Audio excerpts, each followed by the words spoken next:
Hello बच्चों, तो ये अपना लेक्चर नंबर 2 है। नीट वाले बच्चों को हम क्लास दे रहे हैं। कल के लेक्चर में हमने बच्चों को ट्रिग्नोमेट्रिक फंक्शंस बताए थे, है ना। तो जो बेसिक ट्रिग्नोमेट्री होती है, जो फिजिक्स के क्वेश्चन सॉल्व करने के लिए नीट वाले बच्चे को आना चाहिए, ठीक है, वो कल कराए थे। और ये इंग्लिश मीडियम वाले बच्चों के लिए हम करा रहे हैं, है ना। हिंदी मीडियम वाले बच्चों के लिए अलग से वीडियो अवेलेबल है। ओके बच्चों, तो देखिए आज हम उसका सेकेंड पार्ट करेंगे। मैंने आपको बताया था कि जो बेसिक मैथमेटिक्स है, बेसिक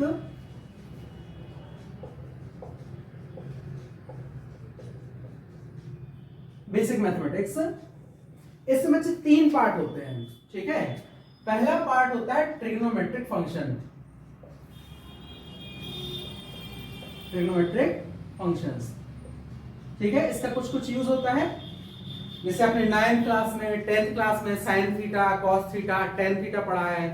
इसकी इनइक्वालिटीज पढ़ी हैं 1-2, जैसे साइन 2 थीटा की वैल्यू, कॉस 2 थीटा की वैल्यू, है ना।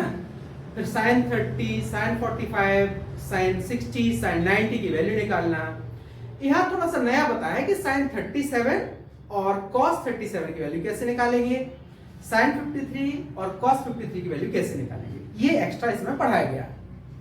दूसरा बात ये बताया गया कि जैसे साइन 90 माइनस थीटा होगा तो क्या कर सकते हैं हम, साइन माइनस थीटा होगा तो उसकी वैल्यू क्या लिखेंगे, ठीक है। तो कोऑर्डिनेट सिस्टम होते हैं, कभी कभी उसकी जरूरत पड़ जाती है। फिर यहाँ एक बेसिक चीज बताई जो हम पहले नहीं पढ़ते हैं, और वो है रेडियन को डिग्री में कन्वर्ट करना और डिग्री को रेडियन में कन्वर्ट करना, ठीक है। हाँ बच्चों, तो देखो क्या है, अब हम आपको ये बता रहे हैं कि सेकेंड पार्ट जो इसका है ट्रिग्नोमेट्रिक फंक्शन के बाद, वो आता है अपना ग्राफ, ठीक है बच्चों। ग्राफ का सबसे ज्यादा यूज होता है फिजिक्स में, ठीक है। तो ग्राफ की आपको बेसिक इंफॉर्मेशन जरूर होना चाहिए, और आपको यह पता होना चाहिए ग्राफ का यूज कैसे करेंगे, किसी भी एक इक्वेशन का ग्राफ कैसे प्लॉट करेंगे, ठीक है। तो बच्चों आज हम ग्राफ की क्वेश्चंस सॉल्व करेंगे, ठीक है।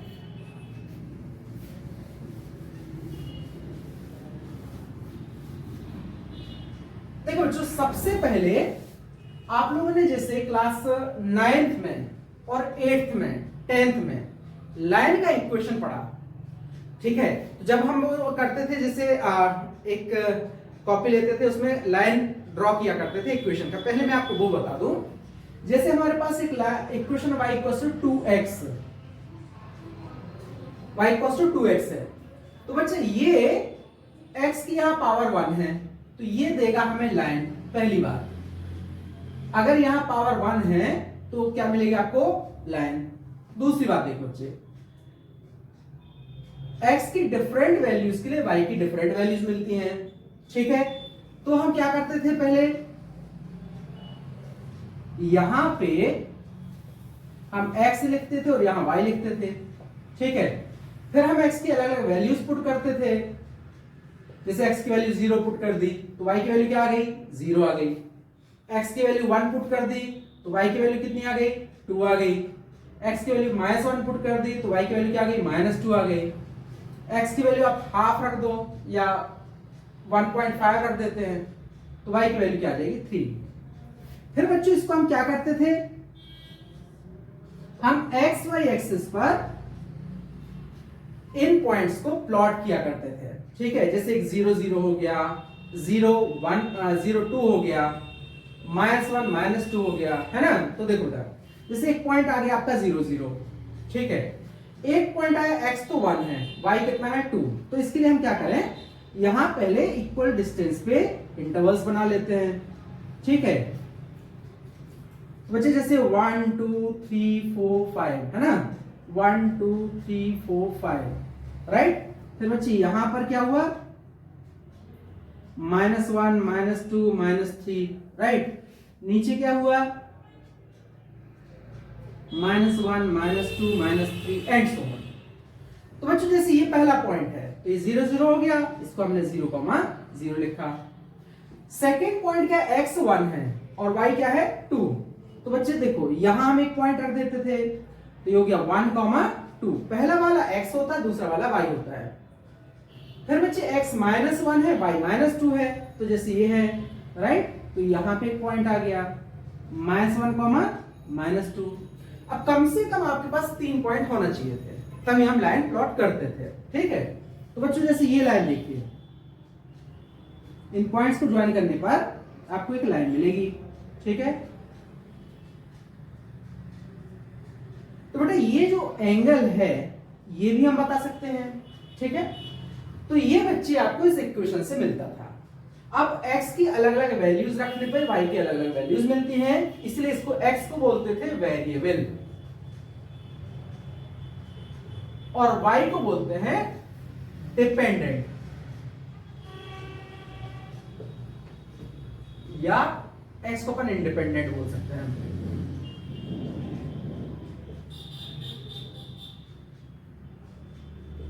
ठीक है, तो ये बिल्कुल मैंने आपको बेसिक बताया जो आप क्लास 8, 9, 10 में पढ़ते हैं। अब बच्चों मैं आपको वो बता रहा हूं, अब आप ध्यान रखना फिजिक्स में आपको एग्जैक्ट वैल्यू के अकॉर्डिंग ग्राफ प्लॉट करने की जरूरत नहीं पड़ती है जनरली। ठीक है, तो कैसे आपको सॉल्व करना है क्वेश्चंस वो देखिए।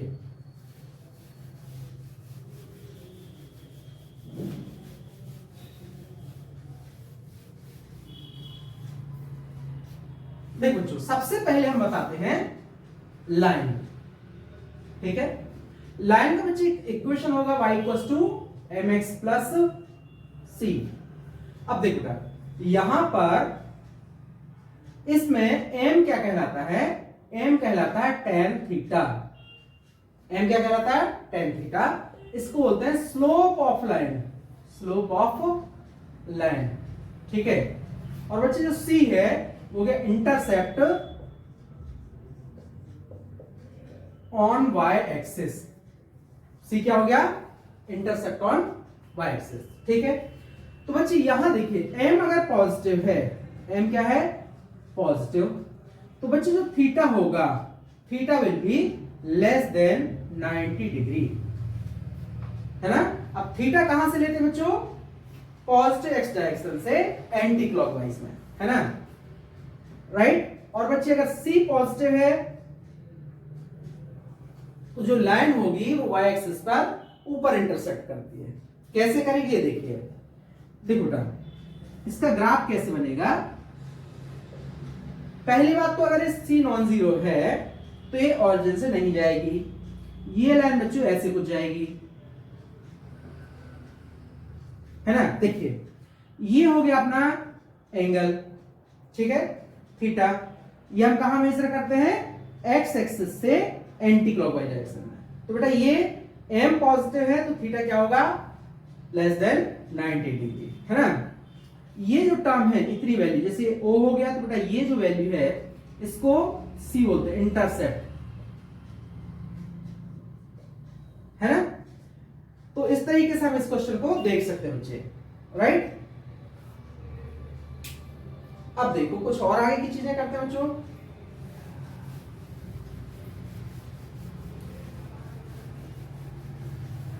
देखिए इफ c अगर बच्चे जीरो कर दें, c क्या कर दें जीरो, और m रख दें पॉजिटिव, तो यही जो इक्वेशन है अपना बन जाएगा y = mx फॉर्मेट का, है ना।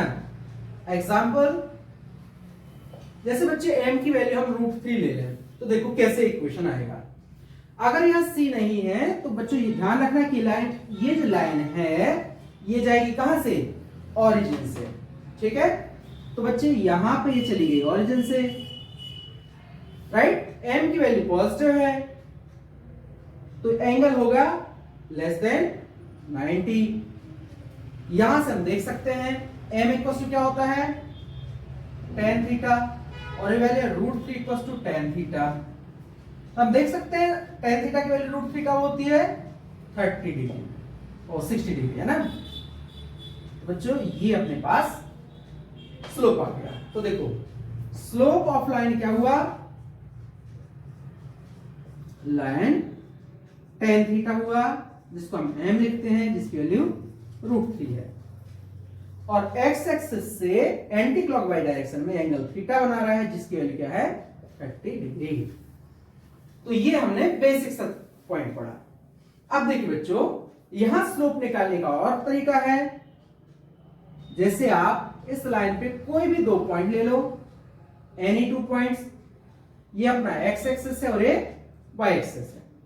तो बच्चे ये वैल्यू हो गई y1, ये वैल्यू हो गई y2, ये वैल्यू x1 और ये वैल्यू x2, है ना।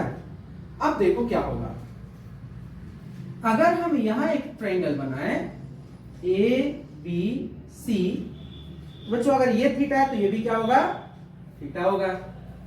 तो tan थीटा इक्वल्स टू अगर हम लिखें tan थीटा, मैंने कल बताया था formula, tan theta equals to क्या होता है, परपेंडिकुलर अपॉन बेस। बच्चे परपेंडिकुलर क्या हुआ, थीटा के सामने वाला एंगल क्या होता है, वो साइड परपेंडिकुलर, और जिससे एंगल बनता है वो क्या कहलाता है, बेस। तो ये आएगा बच्चे AB अपॉन BC, तो tan थीटा आ जाएगा अपने पास कितना। हाँ अब देखो बच्चों, इसको और समझना, जैसे y2 जो लिखा है इसका मतलब यहां से यहां तक की डिस्टेंस y2 है, y1 जो लिखा है इसका मतलब यहां से यहां तक की डिस्टेंस y1 है। अपन को चाहिए AB, तो AB कितना होगा, y2 में से y1 को सब्ट्रैक्ट करना पड़ेगा। तो बच्चे AB कितना आएगा, y2 माइनस y1। और ऐसे बच्चों देखो, अगर ये x2 है इसका कोऑर्डिनेट और इसका x1 है, तो इसका मतलब हुआ ये वैल्यू यहां तक x2 है, ये वैल्यू यहां तक x1 है। तो बच्चों ये क्या आ जाएगा, x2 माइनस x1। तो tan थीटा आ जाएगा delta y upon delta x। देखो बच्चों ध्यान रखना, ये कहलाता है चेंज, है ना, ये सबसे ज्यादा यूज होता है। अब अगर ये पॉइंट बहुत पास पास होते है ना बच्चे, if delta x tends to 0, मतलब इनके बीच का जो गैप वो बहुत कम है, देन तब हम tan थीटा इक्वल्स टू लिख सकते हैं बच्चे dy अपॉन dx, ठीक है। बच्चे उस केस में जो स्लोप आएगा वो आएगा tan थीटा की वैल्यू dy अपॉन dx। यहां से क्वेश्चन फ्रेम होना शुरू होता है, ठीक है। तो कभी भी आपको स्लोप निकालना हो तो ये पैटर्न हम फॉलो कर सकते हैं, ठीक।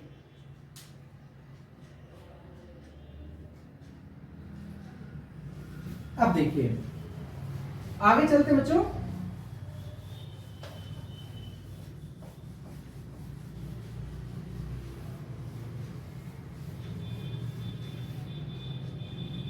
सेकेंड में बना रहा हूं, जैसे मैं y equals to minus root 3x ले लेता, तो बेटा यहां जो स्लोप है लाइन का क्या है, minus root 3, that is negative, है ना।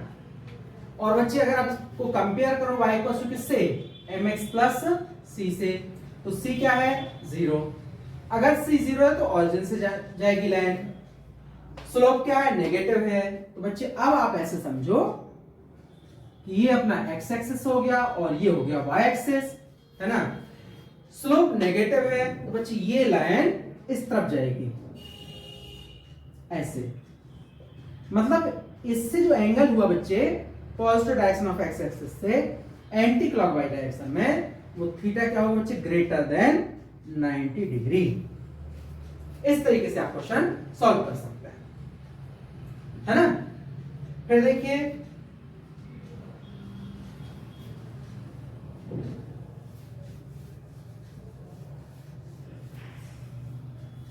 अगर हम एक क्वेश्चन ले लें कि y equals to minus root 3x और प्लस 2, तो अब आप इसमें क्या करेंगे, आप देखेंगे कि जो स्लोप है m वो है नेगेटिव और जो इंटरसेप्ट है c वो है 2 पॉजिटिव।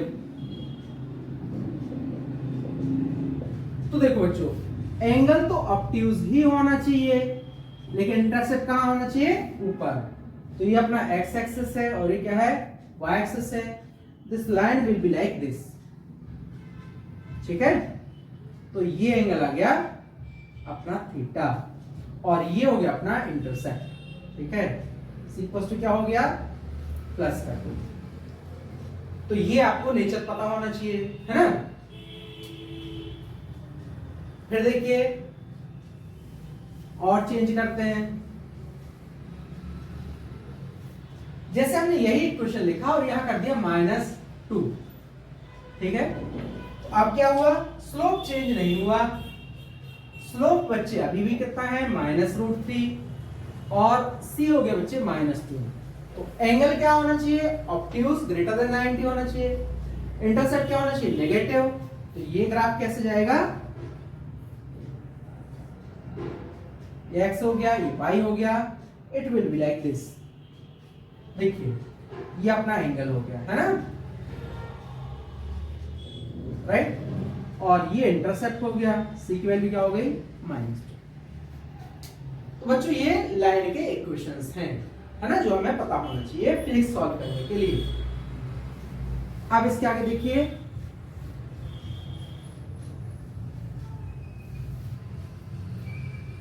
अगर बच्चों आपको y = x² का ग्राफ प्लॉट करना पड़े, y = x² का ग्राफ प्लॉट करना पड़े तो क्या होगा, है ना।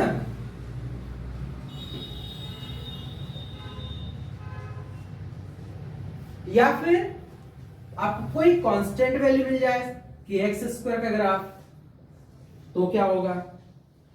अब बच्चों इस टाइप का ग्राफ जो आपको जरूरत पड़ेगी फिजिक्स में, वो स्प्रिंग की एनर्जी निकालने के लिए जरूरत पड़ती है, उसका ग्राफ प्लॉट करना पड़ता है, या एक्सिलरेटेड मोशन हो तब आपको इस टाइप का इक्वेशन की जरूरत पड़ती है, ठीक है। फॉर एग्जांपल जैसे हम लोग जब इक्वेशन सॉल्व करते हैं s = ut + ½ at², है ना, और let object starts from rest,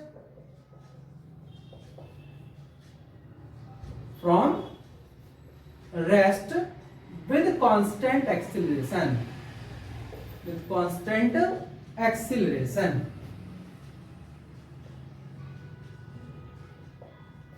बच्चे क्या हो गया, u तो हो गया 0, ये s = क्या आ गया ½ at²। अब आप यहां देख सकते हो कि जो s है इसकी डिपेंडेंसी क्या हो गई t² हो गई। तो बच्चों s यहां पे डिपेंडेंट वेरिएबल हो गया, t अपना अलग अलग वैल्यूज पुट करना पड़ेंगे एंड आपको ग्राफ मिलेगा। तो बच्चों ये जो आपको ग्राफ देता है ये देता है पैराबोलिक ग्राफ। क्या होता है बच्चे, पैराबोला, ठीक है। अब यहां पर देखिए ये जो है इस फॉर्मेट में बच्चों यही सबसे ज्यादा यूजफुल होता है। यहां मैंने लिखा x और यहां लिखा y। अगर x² की टर्म है तो y एक्सिस के अबाउट सिमेट्रिक होगा।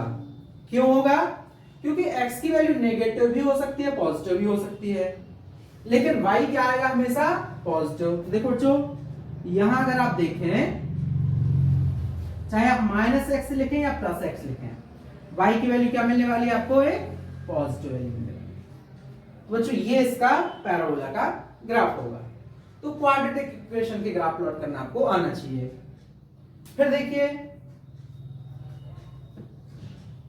अब इसमें देखिए, इसमें भी बच्चे हमें स्लोप की जरूरत पड़ती है, ठीक है।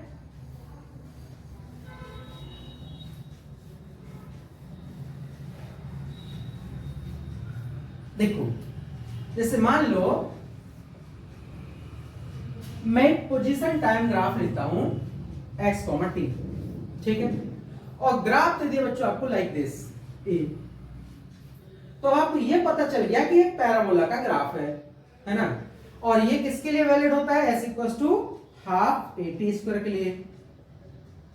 ut + ½ at² में ये टर्म आ गई क्योंकि ये ऑरिजिन से जा रहा है। अब बच्चों टाइम नेगेटिव नहीं होता है इसलिए यहां बनाया नहीं, ठीक है, ये टाइम चल रहा है और एक पोजीशन है।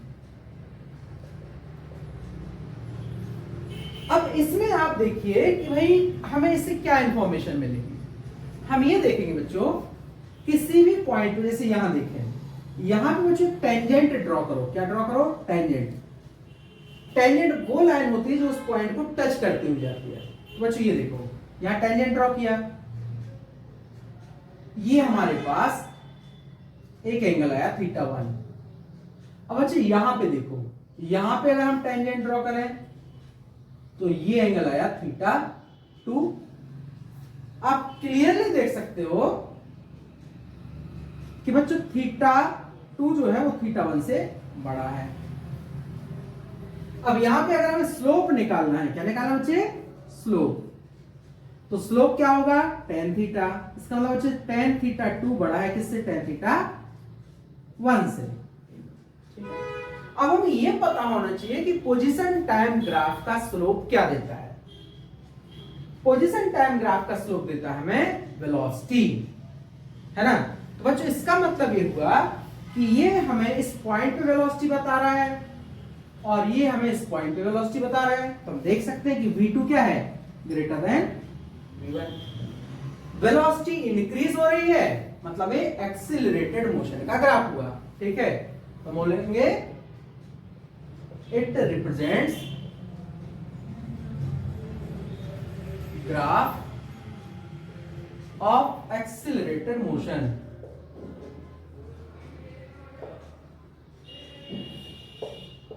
It represents graph of accelerated motion. बच्चों ये हमारे इसके यूज है, ठीक है। अब देखिए अगला ग्राफ करते हैं।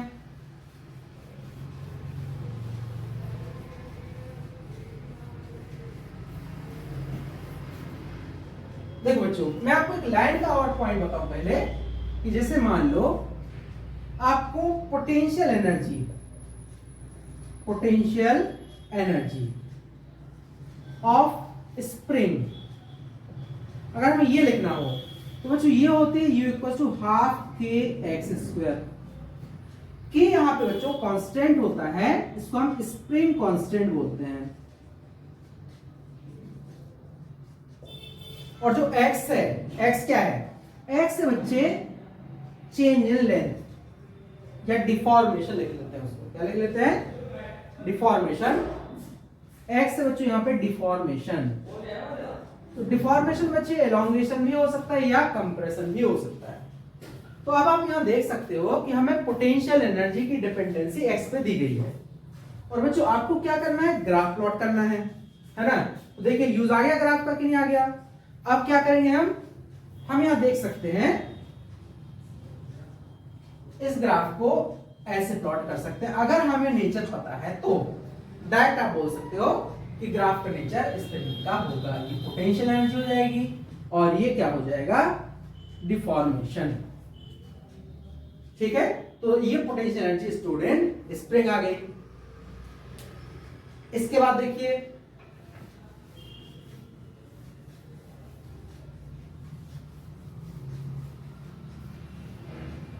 फिर बच्चों कुछ आपको इंफॉर्मेशन होना चाहिए एक्सपोनेंशियल ग्राफ की, ठीक है। एक्सपोनेंशियल ग्राफ में क्या होता है, जैसे y equals to e to the power x का ग्राफ या e टू पावर कोई a इंटू x का ग्राफ है, ठीक है। इसका हमें बेसिक नॉलेज जरूर होना चाहिए। तो अगर ये a पॉजिटिव है बेटा, इसका एक्सपोनेंशियली इंक्रीज होता है, ये वैल्यू क्या होगी, एक्सपोनेंशियली इंक्रीज। और अगर मान लो a नेगेटिव है तो वैल्यू क्या होती है, एक्सपोनेंशियली डिक्रीज। तो बेसिकली ये पॉइंट जो एक्सपोनेंट का ग्राफ है, ये नीट वाले बच्चों को जरूरत नहीं पड़ती है, ठीक है। बट थोड़ा सा नॉलेज होना चाहिए, क्योंकि पहले जैसे रेडियोएक्टिविटी वगैरह आती थी, तो रेडियोएक्टिविटी में जब हम पढ़ते थे, रेडियोएक्टिविटी में डिसइंटीग्रेशन तब इसकी जरूरत पड़ती थी। या कैप्स्टन की बात करें तो कैप्स्टन बच्चे इसकी जरूरत पड़ती है जब हम पढ़ते हैं ग्राफ किसका, चार्जिंग एंड डिस्चार्जिंग का, ठीक है। तब आपको एक्सपोनेंट की जरूरत पड़ती है। आप ये समझ सकते हैं कि एक्सपोनेंट एक वैल्यू होती है, कांस्टेंट है, यूलर्स कांस्टेंट बोलते हैं। इसकी value equal to 2 point something होती है, 2.37। तो यहां अगर 2.37 रखें और यहां पावर अलग अलग रखेंगे तो y की वैल्यू अलग अलग तरीके से इंक्रीज होती है। अब यहां मान लो x की वैल्यू आपने 0 रख दी, क्या रखते हैं हम, x इक्वल टू 0 और a की वैल्यू ले रहा हूं मैं 1। बच्चों y इक्वल टू क्या हो जाएगा, e to the power 0 that is 1। बस इतना पता होना चाहिए तो आप नेचर डिफाइन कर लोगे। अब बच्चों अगर मान लो x की वैल्यू हम माइनस इंफिनिटी रखें तो y इक्वल टू क्या हो जाएगा, e power minus infinity, that is बच्चों ये होगा टेंड्स टू 0, है ना। अब इसका नेचर क्या होगा बच्चों, it's nature will be like this, ऐसे। ये वैल्यू आ गई अपनी 1 माइनस इंफिनिटी पे 0 जा रहा है और प्लस इंफिनिटी रखोगे तो ऐसे बढ़ता जाएगा। ये हो गया e to the power x का graph, y equals to e to power x का ग्राफ है ना।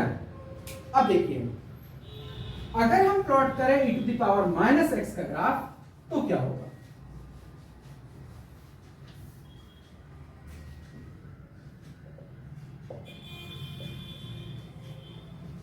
आप इसमें बोल सकते हो बच्चों कि ये है y equals to 1 upon e to the power x,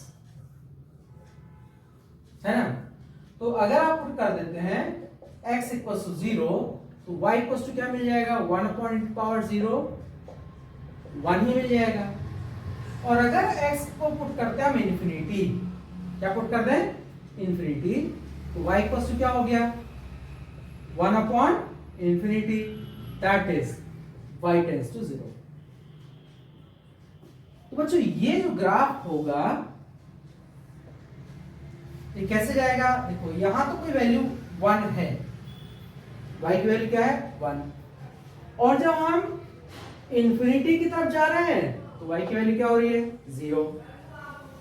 और अगर मान लो आप माइनस की टर्म में वैल्यू रखोगे तो ये इंक्रीज होगी, तो इसका नेचर क्या हो जाएगा, it will be like this, है ना। देखिए ये y इक्वल्स टू 1 के लिए वैल्यू मिल गई, जब आपने x इंफिनिटी रखा तो ये कहां जा रहा है 0 की तरफ जा रहा है, और यहां कोई भी नेगेटिव वैल्यू रखोगे तो y की वैल्यू बढ़ती जाएगी। तो बच्चों बेसिकली आप जब रेडियोएक्टिव डिके पढ़ते हो तो रेडियोएक्टिव डिके में एक ग्राफ होता है number of undecayed element versus time का, तो it will be like this, ऐसे ग्राफ होता है। तो ये ग्राफ यहीं से आता है, ठीक है, इसीलिए हमें ये चीज पता होना चाहिए, राइट। और कैपेसिटर का चार्जिंग डिस्चार्जिंग का ग्राफ भी इसी से बनता है।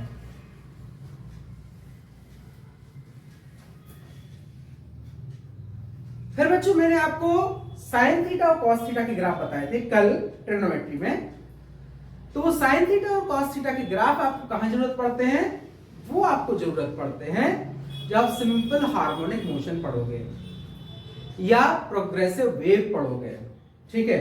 तो उनकी अभी बहुत ज्यादा जरूरत आपको नहीं है ना। तो आपको ध्यान रखना है कि हमें क्या पता होना चाहिए नीट लेवल पे, एक तो लाइन के ग्राफ पता होना चाहिए, ठीक है, दूसरा हमें पैराबोलिक ग्राफ पता होना चाहिए, ठीक है।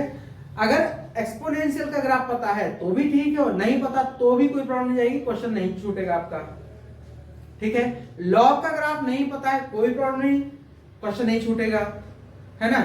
अब कुछ लोग आपको पढ़ाते हैं जैसे मान लो सर्कल का, ठीक है, तो बच्चे सर्कल का ग्राफ हो सकता है, एलिप्स का ग्राफ हो सकता है, पर उसका बहुत ज्यादा यूज नहीं है ना। सर्कल का बेसिक इक्वेशन देखते हैं, जैसे बच्चों हम सर्कल की बात करें तो सर्कल का इक्वेशन होता है बच्चे x square plus y square equals to r square, या इसी को ए स्क्वायर लिख दिया जाता है, जहां ए क्या है बच्चे रेडियस। तो ये आएगा like this x, y, but it is less important, है ना। इसी को आप ऐसे लिख देते हो x square upon a square plus y square upon a square equals to 1, है ना। इसकी जरूरत नहीं है। ये बच्चे स्पेशल केस होती है किसकी, एलिप्स की। किसकी केस होती है स्पेशल, एलिप्स की, है ना। एलिप्स का इक्वेशन होता है x square upon a square plus y square upon b square, वो मैं आपको थोड़ा सा बता रहा हूं, है ना।